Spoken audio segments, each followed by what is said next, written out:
কেমন আছো? ভালো রাখছে। এদিকে এসো। তোমরা কয় ভাই বোন জানি?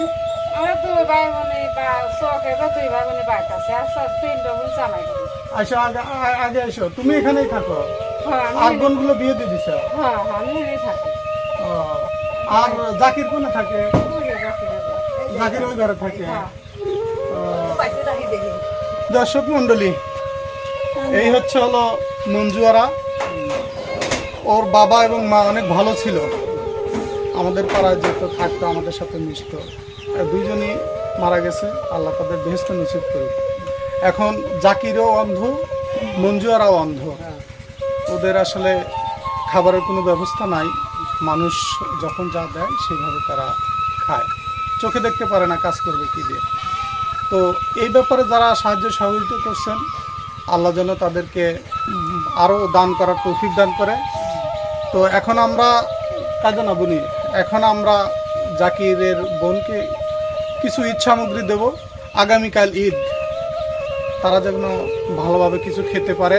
শুধু আমরা খাওয়া হবে না তা তো হবে না, সবাই মিলেই খাবো। সেই উপলক্ষে আমাদেরকে কিছু ঈদ সামগ্রী আছে, এগুলো আমরা তাকে দিচ্ছি। নাও মঞ্জুরা, এখানে কি কি আছে জানো? এখানে পোলাওয়ার চাউল আছে, মিশ্রি আছে, তারপরে পেঁয়াজ আছে, তারপরে দুধ আছে, সেমাই আছে, ডাল আছে। বুঝতে পারছো? এখন এইগুলো খেলে তো হবে না, আরো কিছু কি লাগে খাওয়া? কি লাগবে না আর বলো? ঈদের দিন আর কি খায় মানুষ? নাস্তা তো দিলামই, গোস্ত দিয়ে খায়। আচ্ছা, গোস্ত খাওয়া লাগবে। শুধু দর্শক দেখেন, সবারই আশা থাকে ঈদের দিন একটু ভালো মন্দ খাওয়ার জন্য।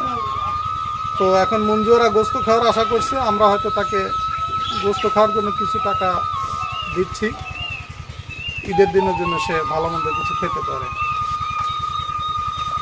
নাও মঞ্জুরা, সবাইকেই তো দিতে হবে। হ্যাঁ, আর যারা এই টাকাগুলো দিছে তাদের জন্য মন খুলে দোয়া করবে আর নামাজ পড়বে। তোমার মা খুব ভালো লোক ছিল, তোমার মা 5 ওয়াক্ত নামাজ পড়ছে, ভালো ছিল। বুঝতে পারছো?